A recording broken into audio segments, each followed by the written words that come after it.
복되인 주일 이 시간에 여기까지 나오신 여러분들 위해 하나님의 크신 은혜가 함께하기를 진심으로 기원합니다.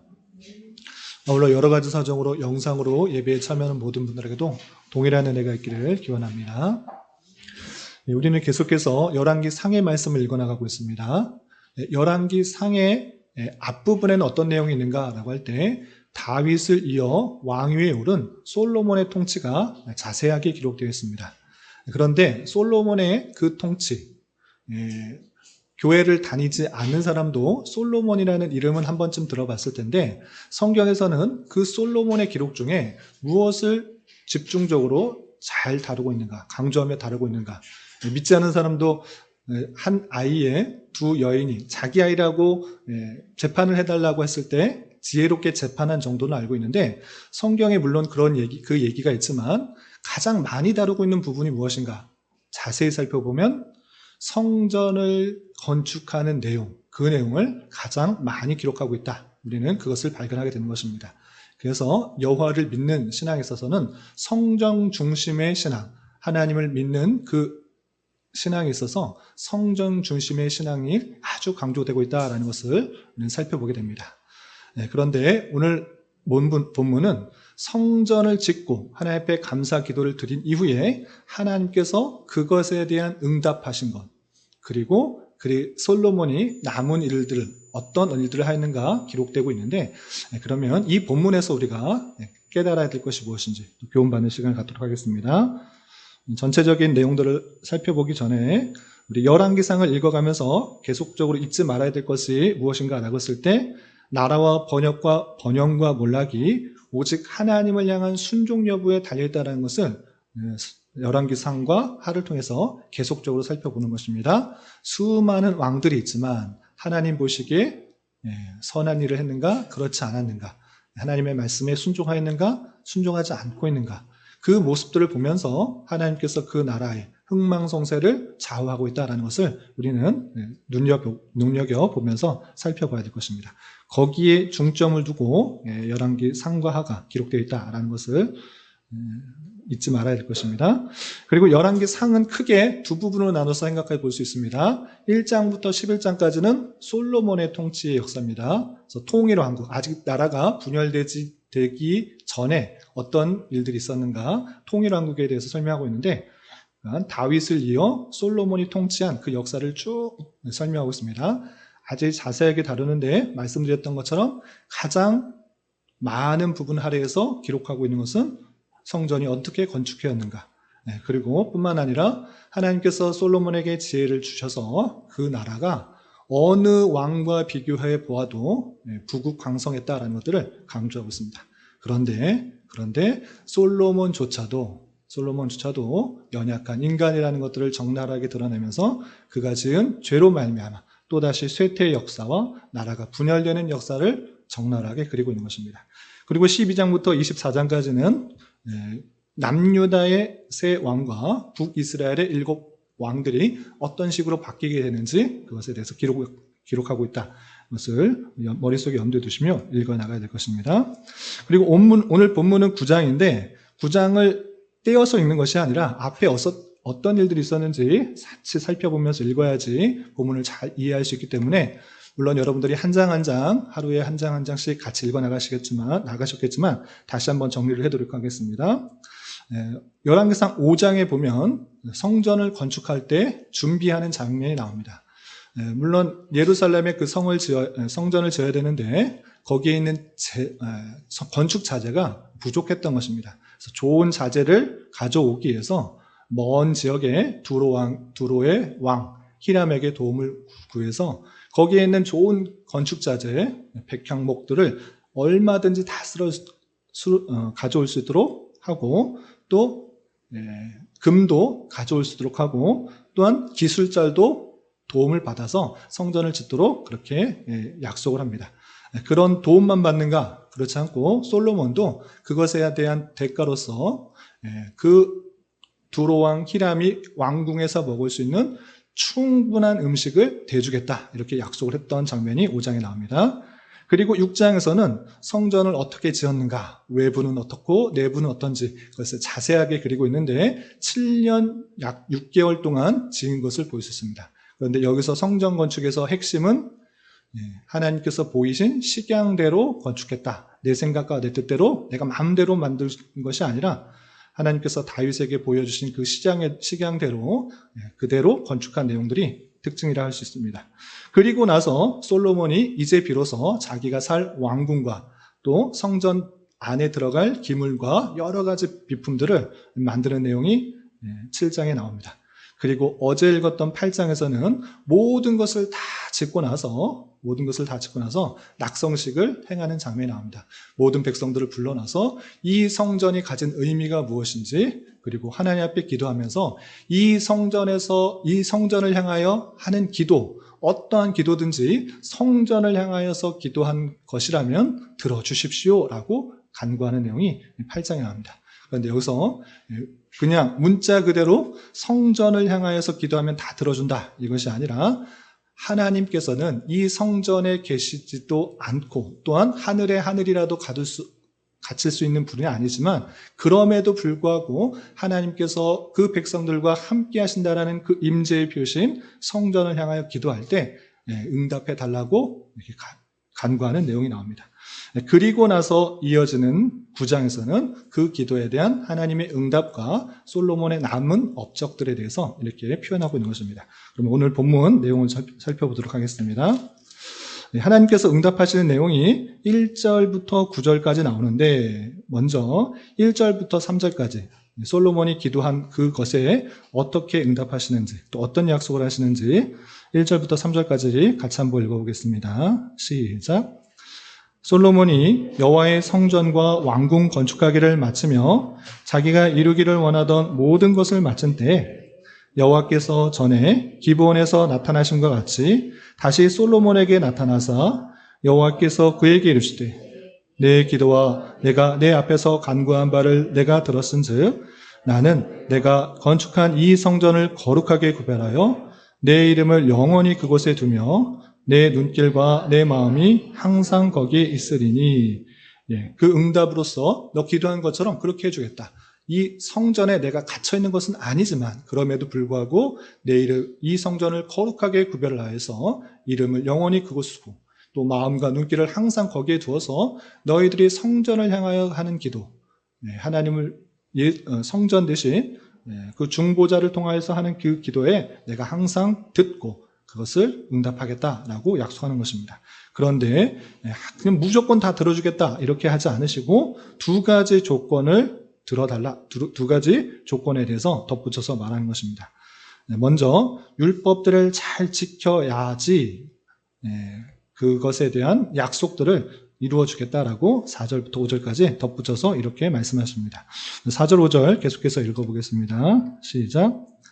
내가 만일 내 아버지 다윗이 행함 같이 마음을 온전히 하고 바르게 하여 내 앞에서 행하며 내가 내게 명령한 대로 온갖 일에 순종하여 내 법도와 율례를 지키면 내가 내 아버지 다윗에게 말하기를 이스라엘 왕위에 오를 사람이 내게서 끊어지지 아니하리한데도 내 이스라엘 왕위를 영원히 견고하게 하려니와.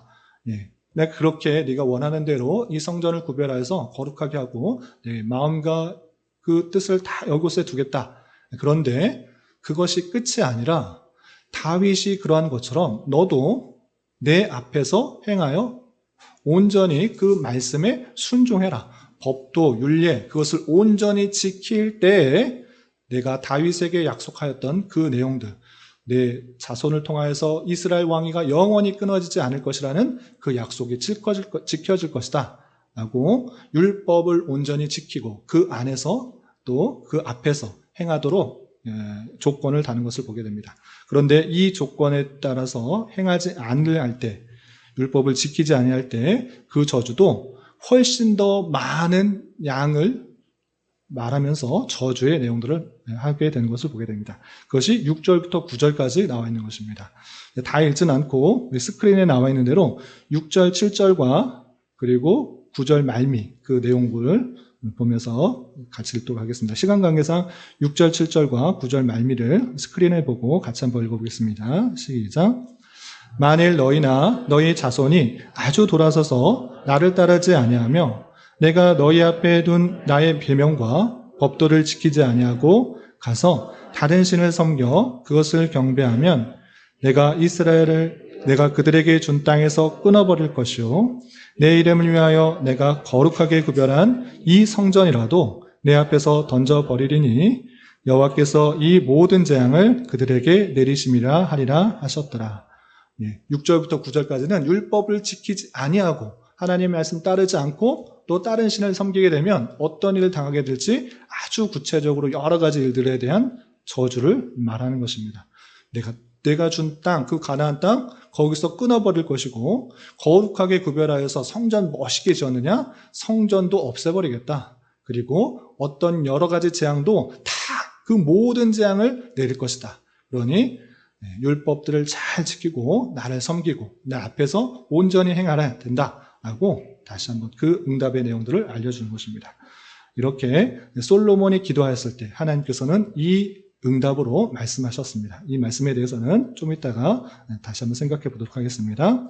그리고 나서는 솔로몬이 또 어떤 일들을 했는가 작게 여러 가지 일들을 말하고 있는데 먼저 10절부터 14절까지는 이제 두로왕 히람과 정산을 하는 내용이 나옵니다. 이제 건축할 때 필요한 자재를 다 쓰고 또 기술자도 다 쓸었으니까 그것에 대해서 이제 건축이 마쳤으니까 그것에 대해서 정산을 하는 내용이 나옵니다. 먼저 10절, 11절 솔로몬이 어떻게 정산을 하였는가 10절, 11절 계속해서 읽어보겠습니다. 시작. 솔로몬이 두 집 곧 여호와의 성전과 왕궁을 20년 만에 건축하기를 마치고 갈릴 땅의 성읍 20곳을 히람에게 주었으니 이는 두로왕 히람이 솔로몬에게 그 온갖 소원대로 백향목과 잣나무와 금을 제공하였습니다. 20년 만에 다 건축 마쳤으니 이제 주기로 한 것들을 다 줘야 되는 것입니다. 그런데 원래 약속 맺기는 어떤 것을 주기로 약속했습니까? 아까 잠깐 말씀드렸는데 그 히람이 왕궁에서 먹을 것들을 충분히 제공하기로 약속을 했습니다. 그 내용이 열왕기상 5장 9절부터 11절까지 있는데 솔로몬이 어떤 것을 약속했는가? 솔로몬이 히람에게 그의 궁정의 음식물로 밀 2만 고루와 맑은 기름 20고루를 주고 해마다 그와 같이 주었더라 라고 하면서 해마다 먹을 것들을 충분하게 풍성하게 주도록 했던 것입니다. 그런데 정산할 때 보니까 갈릴리 땅 성읍 20곳을 히람에게 주었다라고 했습니다. 그리고 그 이유는 히람이 솔로몬에게 온갖 소원대로 백향목과 잣나무와 금을 제공하기 때문에 갈릴리 땅 20성읍을 주었다 이렇게 표현하고 있습니다. 근데 정산이 조금 다른 것 같습니다. 먹을 것 주기로 했는데 땅을 주었다? 그래서 두 가지 견해가 있는데 첫 번째는 솔로몬이 주기로 하였던 그런 그 음식들을 제때 주지 못해서 이 땅에 주었다라는 견해이고 두 번째 견해는 그것이 아니고 음식은 음식대로 주었는데 필요한 대로 다 주었기 때문에 필요한 대로 백향목, 잣나무, 금 달라는 대로 다 주었으니 감사하는 마음으로 성읍을 주었다 이렇게 하는 견해가 있습니다. 여러분들은 어떤 견해가 맞는 것 같습니까? 첫 번째는 내가 음식물을 잘 주지 못해서 제때제때 못 줘서 음식물이 없으니 이제 땅이라도 가지십시오 라는 견해 또는 원하는 대로 다 주었으니 감사한 마음으로 이 성읍들을 20개를 더하여 주는 모습 어떤 것 같습니까? 1번 같다. 2번 같다. 2번, 1번, 2번 있는데 손 못 드는 사람도 있고 정확하게는 알 수 없습니다. 정확하게 무엇 때문이다라고 성경에는 구체적으로 밝히고 있지는 않습니다. 그럼에도 불구하고 첫 번째 견해가 더 맞는 것 같은 행동을 두로왕 히람이 하고 있습니다. 어떻게 하고 있는가? 그 내용을 보면 이렇습니다. 12절부터 13절 같이 한번 읽어보겠습니다. 시작. 히람이 두로에 와서 자기 성읍들을 보고 눈에 들지 아니하여 이르기를 내 형제여 내게 준 이 성읍들이 이러한가 하고 이름을 가불 땅이라 하였으니 그 이름이 오늘까지 있느니라. 예, 두 번째 견해 다 주었는데 또 감사한 마음으로 솔로몬이 성읍까지 준 거였다 그러면 히람이 이런 반응이 아니었을 것 같습니다. 히람이 어떤 반응이었는가? 솔로몬이 자기에게 준 갈릴리의 20서금을 보면서 마음에 들지 않는 것입니다. 이게 뭐야? 왜 이런 걸 주는가? 그 땅이 어땠는가? 정말 쓸데없는 땅, 변방의 땅, 하찮은 땅이어서 이름하여 가불이다라고 표현하고 있는 것입니다. 가불은 없는 것과 마찬가지다. 전혀 쓸데없는 것이나 이렇게 하는 것입니다. 그래서 히람이 보인 반응이 눈에 들지 않는다라는 표현, 마음에 들지 않는다라는 표현을 통해서 원래 받아야 될 대가인데 왜 하찮은 것을 주었는가와 같은 반응인 것입니다. 다 받았는데 얻을 것 다 정산해서 매년 이렇게 20년 동안 먹을 것 풍성히 주었는데 더하여서 준 것이라면 이것도 보너스로 주는가 하고 무엇을 주었든지 좀 감사함으로 받을 수 있는데 그렇지 않고 좀 맞닥지 않은 그런 반응입니다. 눈에 들지 않았다라는 그런 반응을 통해서 솔로몬이 그 음식들을 다 충분히 제공하지 않았는데 어쩔 수 없이 이렇게 성읍들 주었는데 보니까 마음에 들지 않은 것입니다. 이렇게 하찮은 땅, 가치 없는 땅, 오늘날은 땅만 사두면 언제든지 10년, 20년, 30년 지나면 오를 것이다 생각해서 땅 주면 좋아할 텐데 이것이 아니라 가불 땅, 전혀 쓸데없는 변방, 쓸데없는 땅이다 해서 눈에 들지 아니하였다 이렇게 말하는 것입니다. 그런데 여기서 히람은 눈에 들지 않았으니 다른 것을 요청하고 내가 줬던 금 다시 주고 건축 제목도 다시 달라고 요청하는 것이 아니라 어떻게 반응하는가? 14절에 이렇게 되고 있습니다. 14절 말씀 같이 한번 읽어보겠습니다. 시작. 히람이 근 120달란트를 왕에게 보내었더라. 왜 마땅치 않은 것을 받았는데 왜 금을 주는가? 이것은 좀 이따 내용을 살펴보도록 하겠습니다. 어쨌든 솔로몬과 히람의 교역이 맞춰지게 되고 나머지 솔로몬이 했던 여러 가지 일들에 대해서 또 짧게 이렇게 되어 있는데 먼저 솔로몬 왕이 많은 건축을 위해서 역군을 일으켰는데 역군을 일으킨 이유와 방법에 대해서 15절부터 23절까지 쭉 있습니다. 내용이 길어서 달진 않고 15절과 19절 중에 제가 스크린에 나와 있는 그 부분만을 읽도록 하겠습니다. 15절 보시면 솔로몬 왕이 역군을 일으킨 까닭은 이러하니 여호와의 성전과 자기 왕궁과 밀로와 예루살렘 성과 하솔과 무깃도와 게세를 건축하려 하였음이라 라고 하면서 20년 동안 그 성전과 왕궁만을 건축한 것이 아니라 여러 가지 것들을 다 건축하고 있는 것입니다. 그런데 일꾼이 부족하여서 역군을 모았다라고 표현하고 있습니다. 또한 19절에서도 어떤 것을 건축했는지 이렇게 표현하고 있습니다. 자기에게는 모든 국고성과 병거성들과 마병의 성들을 건축하고 하면서 창고 중에서 음식을 모을 수 있는 또 병거들을 모아놓는 것, 또 마병을 모을 수 있는 각종 건축들을 만들어놔서 창고들을 만들어놔서 그것을 해야 됐기 때문에 많은 일꾼들, 역군들이 필요했다라고 표현하고 있습니다. 그럼 그 많은 일꾼들을 어디서 구하느냐? 그것에 대해서 20절부터 23절까지 이렇게 표현되어 있습니다. 우리 20절, 21절까지만 읽어보겠습니다. 20절, 21절 두 절만 함께 읽어보겠습니다. 시작. 이스라엘 자손이 아닌 아모리 사람과 헷 사람과 브리스 사람과 히윗 사람과 여부수 사람 중 남아있는 모든 사람 곧 이스라엘 자손이 다 멸하지 못하므로 그 땅에 남아있는 그들의 자손들을 솔로몬이 노예로 역군을 삼아 오늘까지 이르렀으되 그 많은 역군들이 건축할 사람들이 필요했는데 어떤 사람 썼는가? 가나안 사람들, 다 죽이지 못한 사람들 다 노예로 삼아서 역군으로 해서 그 건축일에 썼다. 그리고 이스라엘 백성들은 지휘관으로 감독하는 일들로 사용하였다. 이렇게 솔로몬이 수많은 그런 건축을 하는 데 있어서 어떻게 했는지에 대해서 요약해서 설명하고 있습니다. 그리고 24절, 25절에서는 솔로몬이 그러한 일들을 하는 데 있어서 율법들을 잘 지키는 장면이 그 사이에 끼어서 나오고 있습니다. 24절, 25절 같이 한번 읽어보겠습니다. 시작. 바로의 딸이 다윗성에서부터 올라와 솔로몬이 그를 위하여 건축한 궁에 이를 때 솔로몬이 밀로를 건축하였더라.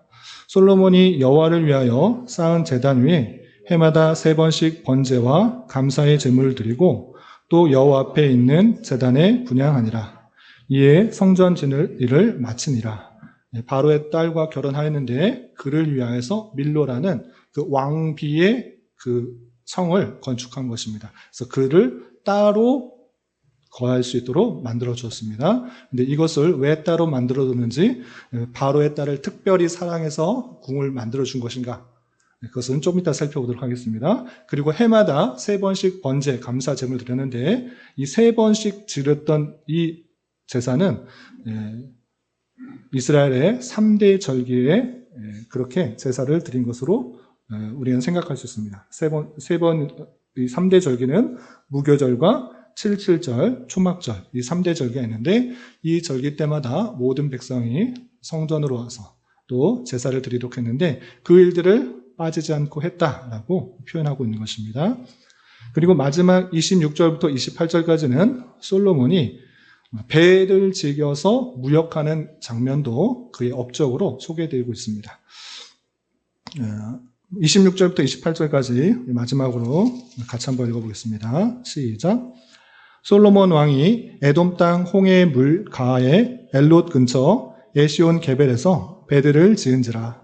히람이 자기 종 곧 바다에 익숙한 사공들을 솔로몬의 종과 함께 그 배로 보내매 그들이 오빌에 이르러 거기서 금 420달란트를 얻고 솔로몬 왕에게로 가져왔더라.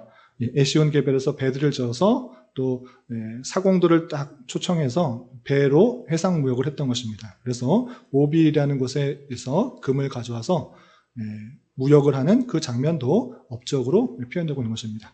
이렇게 솔로몬의 수많은 일들, 행한 그런 일들 중에 성전 건축하는 일은 아주 자세하게 말하지만 건축하는 일, 또 무역하는 일, 여러 가지 것들은 짧게 소개하고 있다는 것들을 대조적으로 생각해 보면서 읽어 나가야 될 것입니다. 이 말씀이 9장의 내용인데 이 말씀을 통해서 교훈받을 수 있는 것들을 3가지로 정리하겠습니다.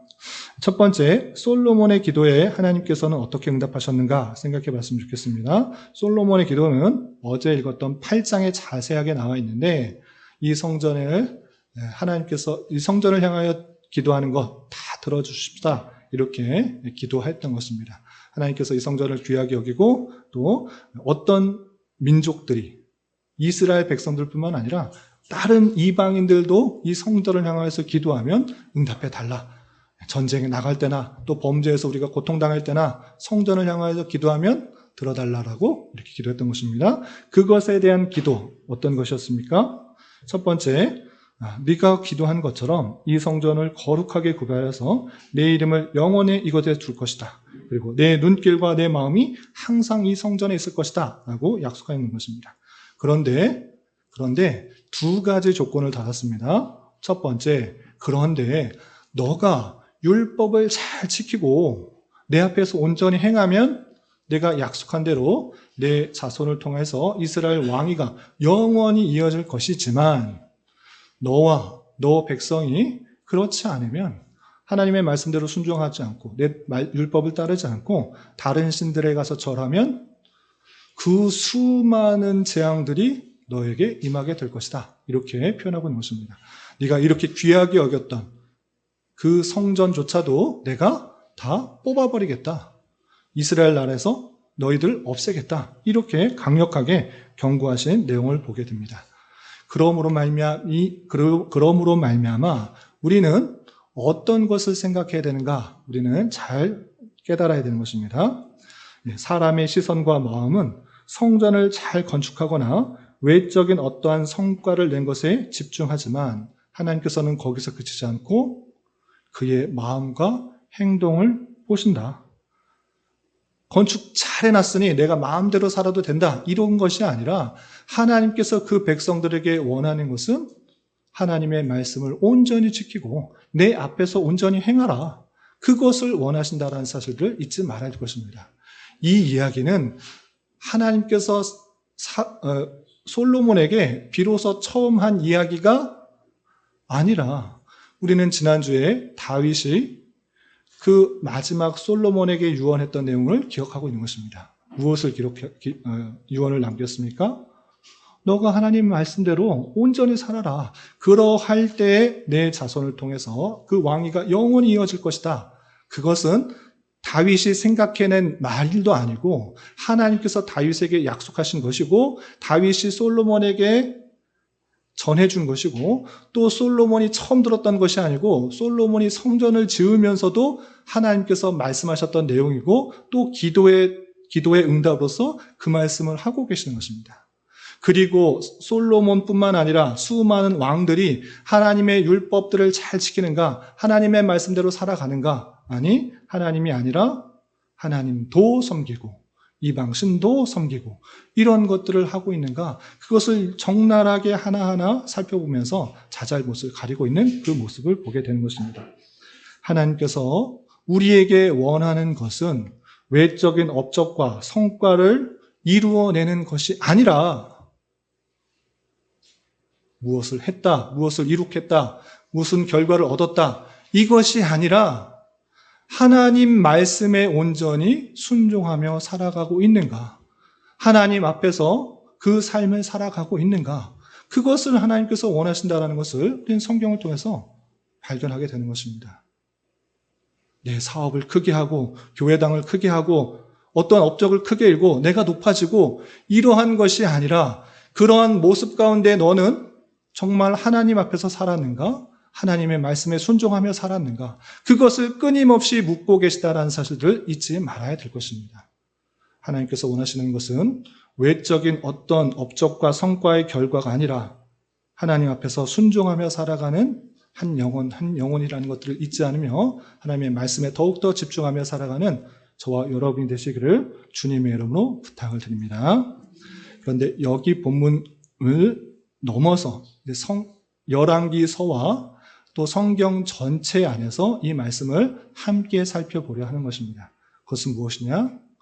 인간에게 정말 원하는 것은 하나님의 말씀에 온전히 순종하고 그리고 그 앞에서 살아가는 것이지만 어떠한 사람도 그렇게 될 수가 없다. 이것을 성경은 적나라하게 보여주는 것입니다. 아무리 지혜가 많고 수많은 성과를 내고 많은 일을 한 다윗과 솔로몬일지라도 우리는 조금만 더 읽어보면 솔로몬이 또다시 부패하고 타락한 모습을 발견하게 되는 것입니다. 다윗조차도 온전하지 못했고 솔로몬조차도 많은 성과를 내고 많은 일들을 하고 수많은 일들을 벌였지만 그조차도 완벽하지 않구나.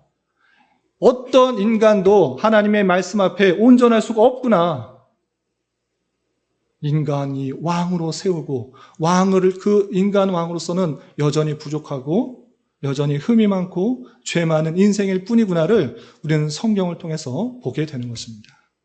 그러므로 말미암아 아무 흠 없으신 다윗의 자손인 예수 그리스도께서 이 땅에 오신 것입니다.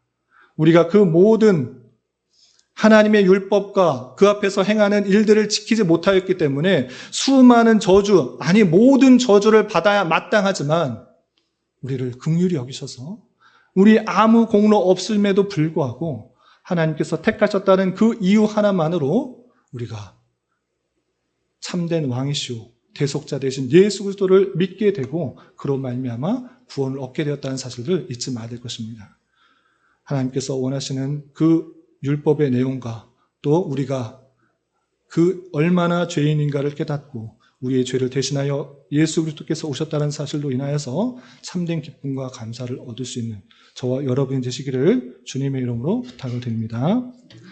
두 번째 생각할 것은 솔로몬과 히람은 어떤 교육을 하였는가 살펴봤으면 좋겠습니다. 성경에 정확하게는 안 나오는데 그 일의 정산을 하는 데 있어서 20년이 지나서 이제 정산하는 데 있어서 솔로몬이 갑자기 갈릴리의 성읍 20곳을 줍니다. 그랬더니 히람이 보고 뭐 이런 걸 주냐, 이 변방의 땅, 전혀 쓸데없는 이런 개척지 같은 개발되지도 않은 그 땅을 주냐 하고 받았을까요? 받지 않았을까요? 네, 열왕기상에서는 구체적으로 드러나지 않습니까? 구체적으로 보이지 않습니다. 왜 이런 땅을 주었는가? 이 가불이다. 이렇게만 표현했는데 역대하 8장 2절에 보면 그 땅을 돌려주었다라고 표현되고 있습니다. 그래서 다시 솔로몬이 받아서 하고 있는 것을 보게 됩니다. 그런데 여기까지는 그래. 아, 이거 쓸데없는 땅이니까 안 받아. 그것까지 이해되는데 왜 갑자기 120달란트, 금 120달란트를 주었을까? 아니, 달라고 해야지. 120달란트 돈으로 줘라. 니네들 그거 썼으니까 돈을 달라. 이렇게 해야 되는데 왜 더하여서 줬을까? 이해하지 못할 행동을 하고 있는 것입니다. 그런데 그것을 이해하기 위해서는 이 히람과 솔로몬의 아버지 다윗과의 관계를 살펴보면 조금 이해가 되는 것입니다. 열왕기상 5장에 보면 솔로몬이 두로왕 히람에게 건축자재를 요청하는 그 장면을 아는데, 사신을 보내서 건축자재를 요청하는 장면이 나오는데 거기 앞서서 이런 표현을 우리는 확인하게 되는 것입니다. 열왕기상 5장 1절을 보시면 솔로몬이 기름 부음을 받고 그 아버지를 이어 왕이 되었다함을 두로왕 히람이 듣고 그의 신하들을 솔로몬에게 보내었으니 이는 히람이 평생의 다윗을 사랑하였음이라 라고 표현했습니다. 이웃 나라에서 다윗이 죽고 솔로몬이 왕이 되었다. 솔로몬을 축하하러 히람이 사신을 보낸 이 장면인 것입니다. 그런데 이 표현에 있어서 히람이 다윗을 사랑하였구나. 그런데 얼마나 사랑하였는가? 평생의 다윗을 사랑하였다라는 표현이 아주 특징적으로 드러나고 있는 것입니다. 다윗과 요나단 그 우정을 뛰어넘는 사랑뿐만 아니라 이 다윗과 히람의 그 평생의 사랑의 관계가 있는 것입니다. 그래서 다윗이 죽고 솔로몬이 왕이 되었지만 그를 아끼는 마음에 그가 요청한 모든 것들을 원하는 대로 줄 뿐만 아니라 그리고 그가 주지 못한 값, 어쩔 수 없이 너무나 일들이 고되고 노역이 심했기 때문에 뒤에 나오겠지만 백성들이 좀 일 좀 그만했으면 좋겠다라고 할 정도로 일하는데 너무나 힘들어서 농사 짓고 또 그것을 소출해내는데 힘이 들지 않았는가, 벅차지 않았는가 생각을 하게 됩니다. 그래서 먹을 밀을 줄 수가 없는 그런 형편이 되었으니 솔로몬은 어쩔 수 없이 갈릴리에 여러 변방의 땅을 주었으나 히람은 그것 가치가 없는 거 왜 주었을까? 괜찮다. 다시 돌려보내고 솔로몬이 지금 고역이 심한 백성들 가운데 여러 가지 어려움 가운데 있구나. 이것밖에 줄 수 없는 형편에 있구나. 안타까운 마음에 금 120달란트를 더해주고 있는 그 모습을 발견하게 되는 것입니다. 이 금 120달란트, 이게 어느 정도 되는가? 궁금하실 분이 있을 것 같아서 좀 환산을 해봤습니다. 금 120달란트는 한 달란트를 34kg 정도로 생각했을 때 4,080kg 정도 되는 그런 무게이고, 그래서 오늘날 시세로 환산해 보면 약 5,440억이나 되는 그런 어마어마한 금액입니다. 그 금액을 죽은 것을 보게 되고, 왜 120달란트를 주었습니까? 이것은 내일 읽게 되는 내일 읽게 되는 스바 여왕도 또 120달란트를, 금 120달란트를 가져오는 것을 보게 됩니다. 그래서 120달란트라는 그 금액이 상대방에게 가장 호의를 보여주는 그런 금액이다. 이렇게 생각하시면 되겠습니다. 이렇게 수많은 금을 주면서 너희가 지금 건설하느냐고, 건축하느냐고 20년 동안 고생했구나. 지금 먹을 것도 이제 충분하지 못해서 땅을 줄 수밖에 없는 형편이구나. 그 어여쁜 마음에 그에게 120달란트를 주면서 그 솔로몬의 그 나라가 더욱더 흥왕하기를 바라는 호의를 베풀고 있는 그 모습을 보게 됩니다. 이렇게 두로왕 히람은 자기 유익만 생각하는 것이 아니라 어떻게든 그 사람의 그 이득을 뺏어서 자기 유익을 삼으려고 하는 것이 아니라 내가 받은 사랑, 내가 갖고 있는 사랑, 그 사랑을 계속적으로 유지하기 위해서 솔로몬에게와 그의 나라에게 자비와 사랑을 베풀고 있는 모습을 보게 되는 것입니다. 이런 모습을 보면서 우리는 도전을 하게 되는 것입니다. 어떤 도전을 받습니까? 우리는 어떻게든 하나님 이름 불러가면서 조금 더 많은 이익을 얻고 상대방을 손해보거나 말거나 상관없이 나만 이익 받으면 돼. 내가 이익을 취하면 돼. 조금 더 깎고 좀 더 후려쳐서 그 사람 내가 이익과 내 유익만 얻고 이득만 얻으면 돼 라고 하는 모습은 없는지, 그리고 우리 주변 사람의 하나님의 사랑을 놀랍게 받았으면서도 불구하고 나의 유익과 만족만을 살아가는 모습은 아닌지 살펴봐야 될 것입니다. 우리는 솔로몬과 히람의 관계에 있어서, 다윗과 히람과의 그 사랑과의 관계에 있어서 우리는 더 큰 놀라운 사랑을 받은 것입니다. 죄로 죽어도 죄로 죽었던 우리를 택하여 주시고 구원해 주시고 하나님의 자녀 삼으신 그 놀라운 사랑을 받은 자로서 우리 그 사랑을 우리 주변에, 우리 이웃에 전할 수 있는 자가 되어야 될 것입니다. 이런 저와 여러분 되시기를 주님의 이름으로 부탁을 드립니다. 그리고 마지막 한 가지 더 생각할 것은 솔로몬의 나머지 업종주 특징이 무엇이었는가 생각해 봤으면 좋겠습니다. 건축을 할 때 또 많은 여건이 필요해서 가나안 사람들을 불렀었다. 그리고 또 바다의 무역을 하여서 조선 무역을 하여서 큰 돈을 남겼다. 이런 여러 가지 업적들이 있습니다. 그런데 여기서 그 사이에 있었던 표현을 우리는 주목할 만합니다. 그건 무엇이냐? 건축물 딱 성전과 왕궁 지은 것이 아니라 여러 가지 창고 짓고 성벽 건축하고 수많은 일들을 하는 데 있어서 특징적인 표현, 바로의 딸을 위하여서 밀로를 건축하였다. 이런 표현이 등장하고 있습니다. 아니 그럼 여러 왕비 중에 지금은 바로의 딸이 있지만 그 바로의 딸만을 더 사랑해서 그를 위하여서 왕궁을 지어줬나? 그렇게 생각할 수 있는데 이 표현을 이해하기 위해서 역대하 8장 11절을 보면 왜 바로의 딸을 위해서 그 성을 지어줬나? 이렇게 표현하고 있는 것입니다. 8장 11절 제가 읽어드리겠습니다. 역대하 8장 11절 솔로몬이 바로의 딸을 데리고 다윗성에서부터 그를 위하여 건축한 왕궁에 이르러 이르되 내 아내가 이스라엘 왕 다윗의 왕궁에 살지 못하리니 이는 여호와 궤가 이른 곳은 다 거룩함이니라 하였더라 라고 표현했습니다. 바로의 딸을 더욱더 사랑한 것이 아니라 다윗성에 있으면 그 거룩이 해치게 된다. 그렇게 있을 수 없다. 이 바로의 딸은 거룩하지 못하니 다른 곳에 두고 그 거룩한 곳을 지키려고 했다라는 그 표현이 등장하고 있는 것입니다.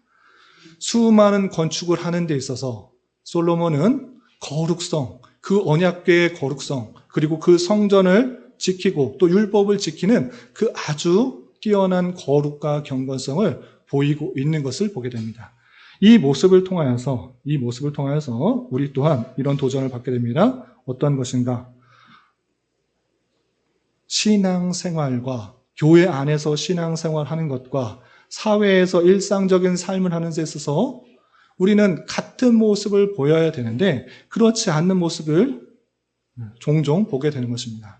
교회 안에서는 거룩하고 또 사랑스럽고 또 남을 위하고 그런 좋은 모습은 보이는데 실제 삶에 있어서는 세상 사람과 전혀 구분되지 않게 똑같이 행하는 그런 모습은 아닌가 우리는 살펴봐야 될 것입니다.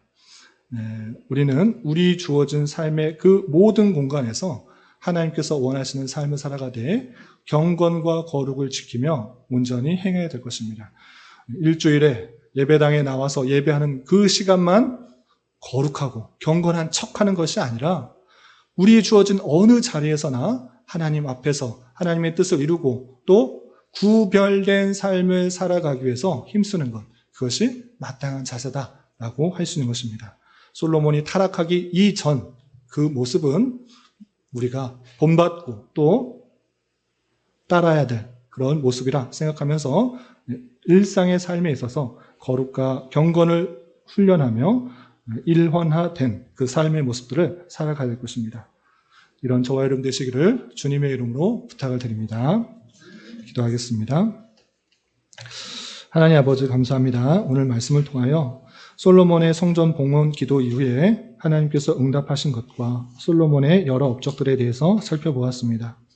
이런 말씀을 대하는 자로서 일의 업적과 성과에 시선과 마음을 두기보다 하나님의 말씀대로 살아가는 삶의 중요성을 잘 깨달아 주님 보시기에 합당한 삶을 살아갈 수 있도록 인도하여 주시옵고 우리가 주께 받은 놀라운 사랑을 기억하며 우리 주변 사람들에게 나누고 섬기기에 힘쓸 수 있는 자 되게 하여 주옵시며 우리에게 주어진 자리 어디에서나 주님과 동행하며 거룩과 경건한 모습으로 맡겨진 일들을 지혜롭게 잘 감당할 수 있도록 은혜를 더하여 주시옵소서.